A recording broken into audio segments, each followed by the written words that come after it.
Hello students, good morning. Today's topic is input in Java. That means chapter 7.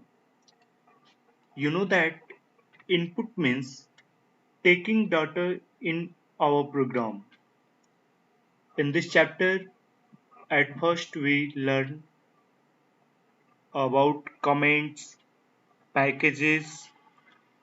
After that, we will learn about how to input data during runtime.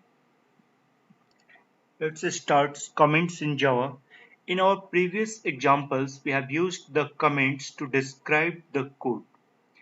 Comments is very useful for documentation and to describe the different parts of our program.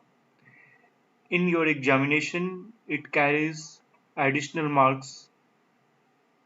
These comments are not compiled by Java compiler, it is only for description.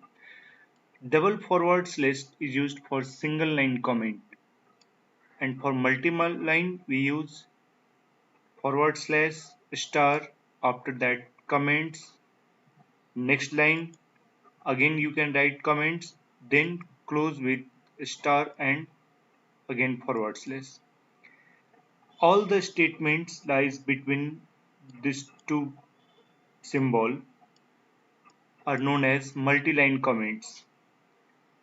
Like multi-line comments, there is a documentation comment in which we use double star at the initial place. It is used for demonstrate the purpose of our program. In addition of this comment, we also need to write variable descriptions. The format of variable descriptions is already given in your book before the contents page. Now package. Package is a group of class. All Java library classes are grouped under various Java packages. For example, the math class is a part of java.lang package.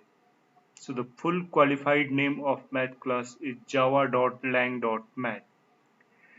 There are more examples of packages. Java.lang, it is the default package of Java. It contains all primitive data types, string classes, math classes, etc. Java.util. This class provides the utility classes like a scanner, date, etc. In same way, java.io package for input output, java.awt for abstract Windows tool, java.network for networking, java.applet to implement applets in Java program. If you need, then you can create your own package also by using the keyword package. In this way, package, after that package name, semicolon, then class name and the content of class. We can import classes from other packages in our program using import keyword.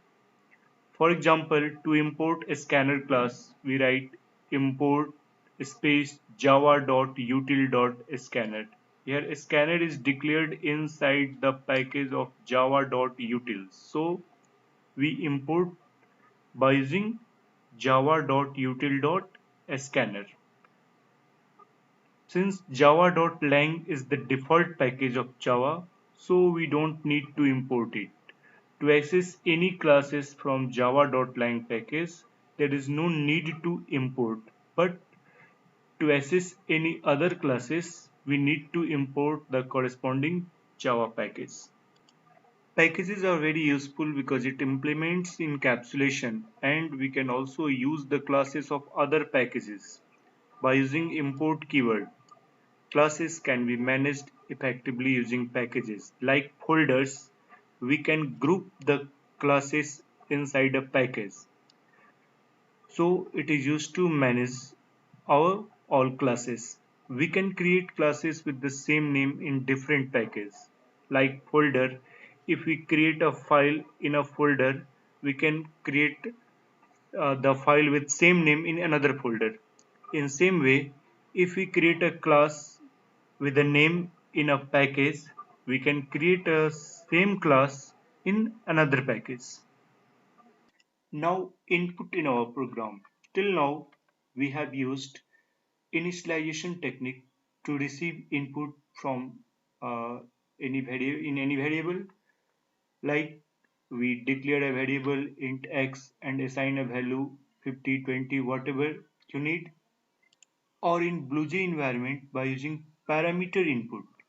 But none of these techniques provides input facility during runtime.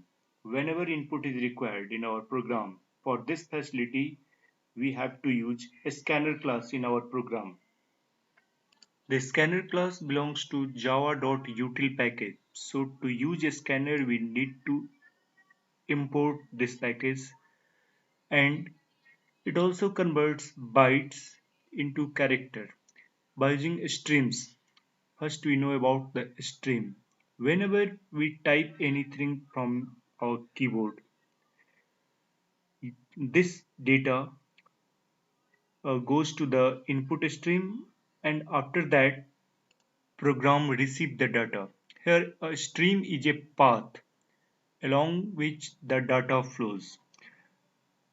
Our program does not receive directly from your source or keyboard. Instead of it, it receives data from input stream, and in same way it sends the data to the output stream, from where it goes to the destination or monitor. Some commonly streams declared inside the java.lang package is system.in.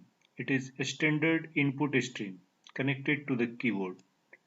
System.out and system.arr. Both are output stream. It is connected to the monitor. System.arr is used for error messages. The scanner breaks its input into tokens using delimiter. Here space is the default delimiter. It means if we type during input north point school, then north is a separate token, point is a separate token, and school is a separate token. A scanner class provides the methods to receive different data. For example, to take input we use nextInt, to take float data we use nextfloat, and so on. To take a character data we use next then dot char at 0. Here char at 0 represents only the first character. A scanner class also provides some methods to check the validity of tokens. Suppose has next. It returns true or false after checking any token is exist or not. Has next int. It checks next token is integer or not. According to this, it will return true or false. For example, a program to take input using a scanner class. In this program, first we use import java.util.star. By using this line, we have imported all the classes from util package in which a scanner class is imported. Now the next line class user input public static void main, and from this line we have declared the object of a scanner class. A scanner sc equals to new scanner. Here system.in represents the input stream.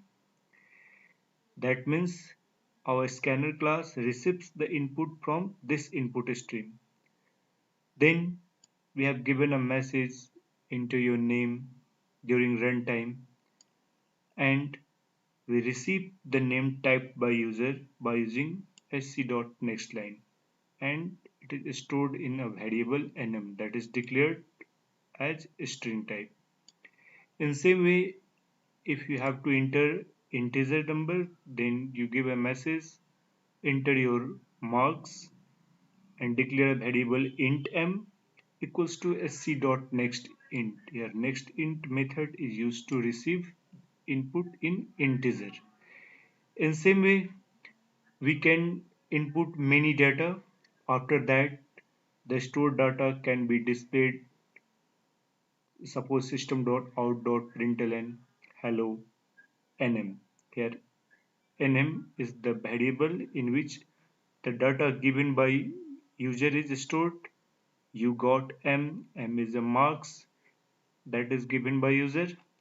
After executing this program, you will get output like this.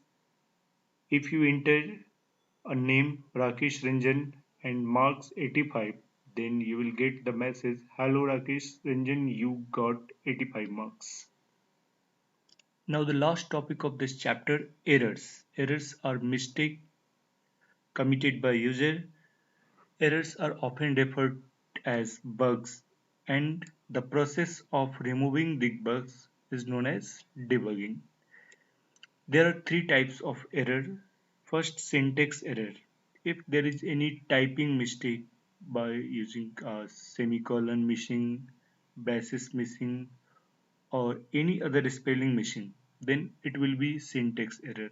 And this type of error caught during the compilation. Logical error. Logical error is the error of formula by which program is executed smoothly but the result will be not correct. And third, runtime errors. This type of errors come during the execution of program due to some illegal operation, like if you have to input a number and instead of number you have typed a character, then it will be a runtime error. If during execution a number is dividing with a zero, then it will be a runtime error. Input type mismatch, insufficient memory, etc. This type of errors are known as runtime error. So study these notes and uh, try to make many programs by using a scanner. In next video, we send the practical view of this chapter. Thank you.